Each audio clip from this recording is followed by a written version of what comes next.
Bonjour à tous. Alors aujourd'hui, on va piocher une petite pépite dans le blog Tu savais ça? Vous savez, ce genre d'info qui paraît totalement inutile et qui est donc absolument indispensable. On va s'attaquer à une expression que tout le monde connaît, poser un lapin. Ça sonne un peu mignon, un peu bizarre, non? Eh bien, accrochez-vous parce que l'histoire qui se cache derrière est, disons, beaucoup moins innocente qu'on ne l'imagine. Ah, la scène, on la connaît tous par cœur. On est là, assis à la table d'un café, on regarde son téléphone. On le regarde encore, le temps passe, longuement, et puis petit à petit, cette certitude un peu honteuse qui s'installe, non, personne ne viendra. Voilà, on vient de se faire poser un lapin. C'est un sentiment universel et c'est surtout très très agaçant. Mais c'est là que la vraie question se pose. Pourquoi un lapin? Franchement, de tous les animaux du bestiaire, pourquoi lui? Pourquoi pas poser un caniche? Ou lancer une perruche? Qu'est-ce que ce pauvre animal a fait pour mériter ça, pour devenir l'emblème du rendez-vous raté? Eh bien, c'est ce mystère qu'on va éclaircir aujourd'hui. Alors, en route, pour comprendre d'où ça vient, il faut faire un petit bond dans le passé. On part pour le Paris de la fin du 19e siècle. Et je préfère prévenir tout de suite. L'origine de l'expression est, beaucoup moins mignonne que le petit animal en question. Voilà, le décor est planté. On est dans les rues de Paris à une époque où l'argot, le langage populaire est incroyablement vivant et créatif. C'est là, dans ce bouillon de culture, que notre expression fait son apparition. Mais attention, avec un sens à l'époque qui n'a presque rien à voir avec ce qu'on connaît et qui risque de vous surprendre. Et voilà, on y est, la révélation. À l'origine, poser un lapin, ça n'avait absolument rien à voir avec un café et une attente interminable. Non. L'expression voulait dire, de façon assez crue, ne pas payer une femme galante pour ses services. Oui, partir sans régler la note. C'est tout de suite moins poétique, n'est-ce pas? On est bien loin de l'image du petit animal tout doux. Du coup, la question est toujours là. Mais pourquoi le lapin? Pourquoi lui est tombé dessus? Comment ce pauvre animal s'est retrouvé au cœur de cette histoire, disons, peu glorieuse? Les linguistes se sont penchés sur la question et ils ont quelques pistes. En fait, plusieurs pistes qui, une fois assemblées, nous donnent une explication plutôt logique. Alors, il y a en gros 3 théories qui se complètent. La première, c'est que dans l'argot de l'époque, le mot lapin pouvait vouloir dire gratuit, un truc offert pour rien. Donc, poser un lapin, c'était poser rien. Ne rien donner, logique.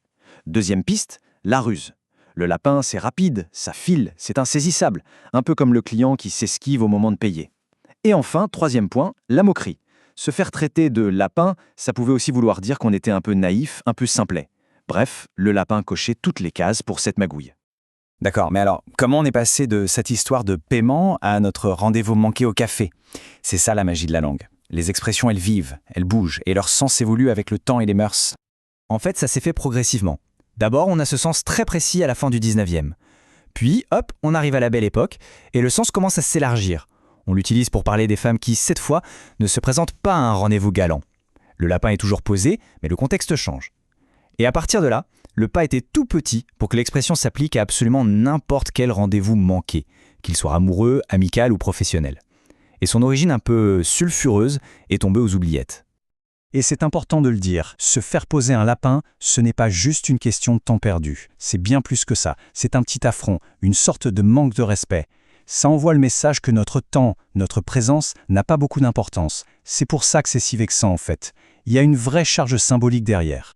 Bon, et ailleurs, comment ça se passe? Est-ce que les Espagnols, les Allemands, les Anglais posent aussi des lapins? La réponse est non, pas du tout.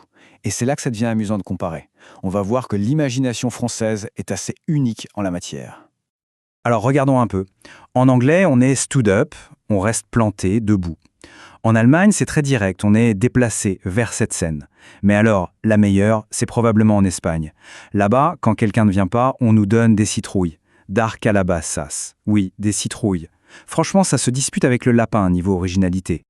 Au final, ce qui est drôle, c'est que même avec les citrouilles espagnoles, la France reste le seul et unique pays à avoir choisi le lapin comme mascotte officielle de la déception. C'est notre petite touche, notre exception culturelle à nous. Un petit cocorico, ou plutôt un petit coucou lapin. Et juste quand on croit qu'on a tout compris, qu'on a fait le tour de l'histoire, il y a un dernier petit rebondissement. Une touche finale qui rend toute cette affaire encore plus paradoxale et amusante. Parce que voilà le grand paradoxe. À la même époque, dans ce même argot parisien, le mot lapin n'était pas que négatif. Pas du tout. C'était aussi un surnom affectueux. On appelait un jeune homme un peu séducteur un lapin.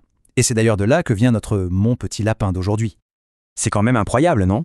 Le même animal, le lapin, pouvait désigner en même temps le séducteur, le charmeur, et l'escroc qui ne paie pas ou la personne qui ne vient pas au rendez-vous, le chaud et le froid.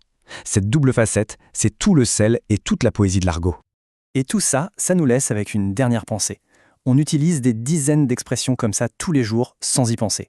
Combien d'entre elles cachent des histoires aussi folles que celle du lapin? Des origines secrètes, des sens oubliés. Ça donne envie de creuser, non?